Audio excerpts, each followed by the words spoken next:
Hey, good morning, good afternoon, good evening, depending on where you are in the world and when you're watching this.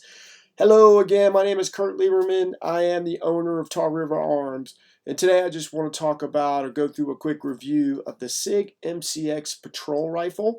Pre-Vertus model of this. We have one here in stock at Tar River Arms, but honestly, I really love this rifle. I have this in my own safe. I've had it since it came out.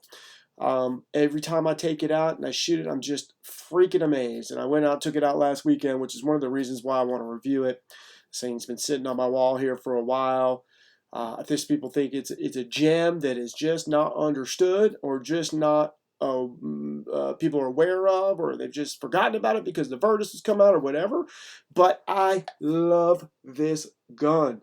I've had it forever, like I said. And every time I take it out, every time I take it out, I'm like just amazed with the ease and the comfort and the ability to just rapid fire and shoot and aim and hit everything that I want to hit. So I love it. So let's talk about a little bit what I think makes it so special and what I think Sig thinks it makes it so special, obviously. But I really think that, like I said, the Sig design team, when they went at this, they took guidance from the United States Special Forces, which inherently what this was designed for. This is what their plan was to use it for. In the originality was to say, hey, we're going to design this for the U.S. Special Forces DoD, and then we're going to sell it into the civilian world after the fact, which was I think was truly really good, because what they came up with was probably, in my opinion, one of the most durable, one of the most flexible, one of the most accurate, and one of the most amazing AR piston-driven platforms on the market today. I cannot say that enough. So let's talk about what my favorite features are. So one of my first and most favorite features is very light. It's really easy, very light, very flexible in its ability to adjust to fit any shooter. It's very easy to fold up. As you can see there, I just folded it up, so it's very easy to put into a bag. It's got a very long rail that runs right across the top there for all sorts of accessories, optics, lasers, lights. It has a key mod rail. So fan of a key mod or not, I still think this is a very valuable option for folks.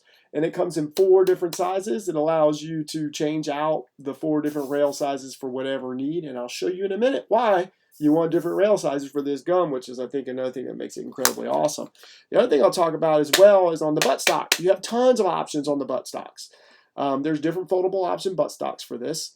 There's different foldable options to SBR, whatever you want to do here. I'll tell you how you can SBR here in a second. Really, really easy. But so there, in net, there's options in the buttstock. It's foldable. There's options in the rails. It's replaceable. It's a piston-driven system. Now let's talk about why all those things and all these different rail sizes and all these different things that you have about it.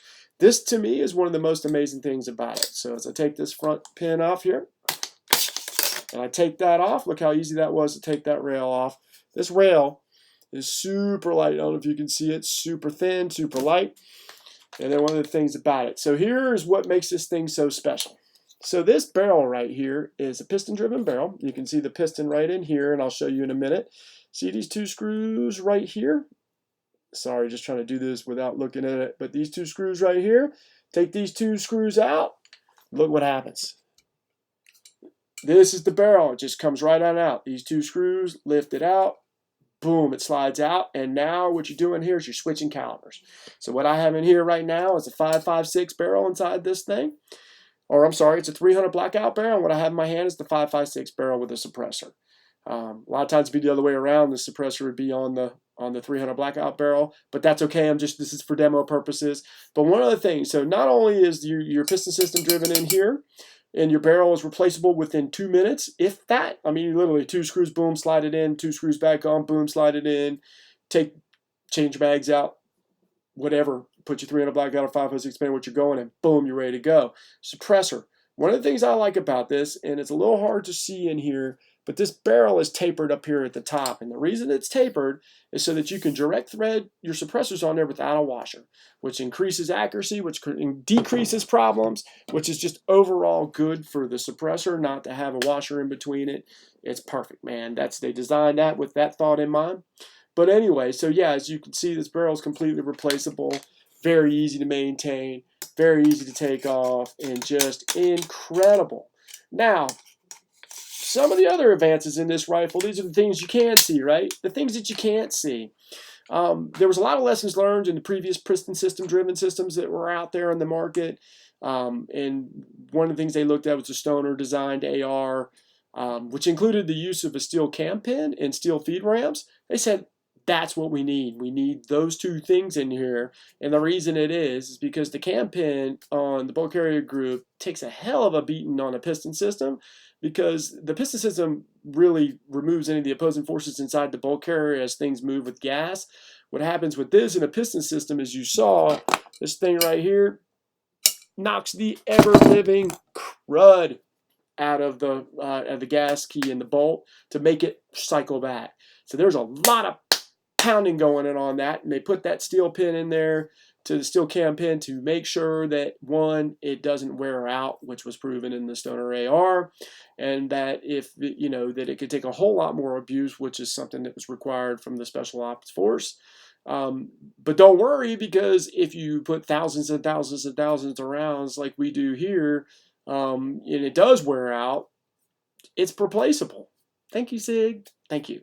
But it's replaceable, so that's the thing. So general use, the chances that it's not going to happen. I just don't see that it wearing out. But if it does, never say never. And thanks, Sig, for the foresight to say, hey, that is replaceable. Another stroke of genius, I think, in this thing is that steel feed ramp. What they realized during the testing stage is that it was reported that, like, steel core ammunition, which is heavily used in Europe and Russia, it's all over the world, the steel core ammunition was just ripping the feed ramp apart when in heavy use. So what they realized is this gun can be used all over the world. It's going to be used by special forces, and they may be getting ammo from the places where they are. You may be getting ammo from the places where you are. You may be buying that cheaper ammo. It's okay. They put that steel insert on the feed ramp to make sure that heavy hitting ammo, that steel core, will not melt up that feed ramp. How awesome is that? So, I mean, good Lord. I mean, so, piston driven, it's got replaceable barrels, it's designed in a way that's just super smart for suppression, whether that's the suppressor switch that's on the barrel. I don't know if I shocked that, but even on every barrel comes this little switch right here that allows you to switch from, hey, I'm using suppressor or I'm not, to help make sure that that feed to that ejection is going to where it's supposed to go. And it's going to hit, go out to that 3 or 4 o'clock range instead of, as soon as you put the suppressor on, shooting out 1 o'clock. So that's all about accuracy. It's all about shooting. It's all about, quieting that round down, as well as cycling that round when you're, especially in the 300 blackout, when you're using pistol-based powder. You're trying to slow that round down so there's no sound at all. So thank you, Sig, for that. Very forethought insight for that. If all that isn't enough, like I said, you know what? There's options for the folding stock. There's options to be collapsible. There's multiple handgun options, and even include key mod fans, right? Whoa, wait, what did I say? Yep, if you want to take that barrel and you want to get it down below 16 and you want to put a fixed butt stock on there or keep the one you have on there, you can SBR the heck out of that. And you can do it very effectively. You don't have to replace a barrel with tools or nothing. You just put it in and boom, you're done.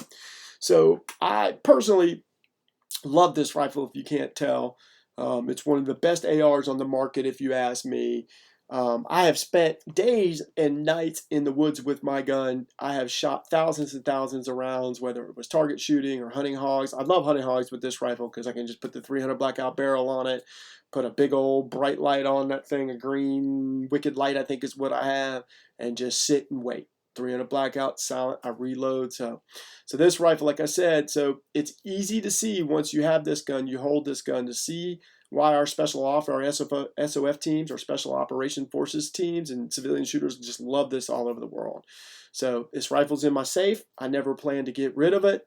I recommend that you seriously consider the MCX in any of its versions for your next either duty competition, hunting rifle, whatever it is. I'd seriously consider it. You can see this post. I got more information on the post below. I thank you for listening to us today. I appreciate it. And guess what? For those of you that are paying attention on Facebook and you listen to the end of this video, next Wednesday, Hump Day sale, this gun is going to be on sale.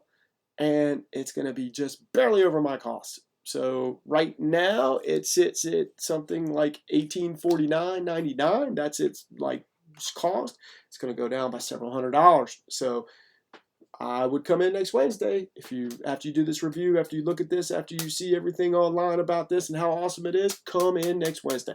So hey, y'all have a good day, good evening, and good night, and I will talk to you soon. Thank you.